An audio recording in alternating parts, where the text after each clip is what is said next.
Mbosso. Penzi ni hadithi za siku nono, Mapenzi ya nyani. Hapo mtazamaji unatazama vizuri. Mbosso. ni Mbosso kani tena. Mapenzi ya nyani. Na kuona unavyotazama vizuri. Mbosso.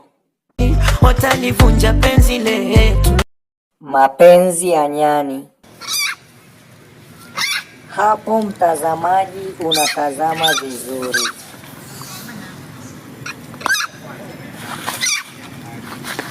Mbosso.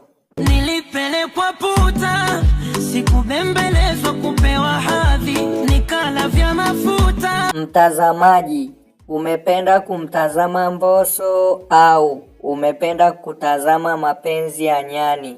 Niandikie kwenye komenti umependa kutazama nini, Mbosso au mapenzi ya nyani? Kipi umependa kutazama?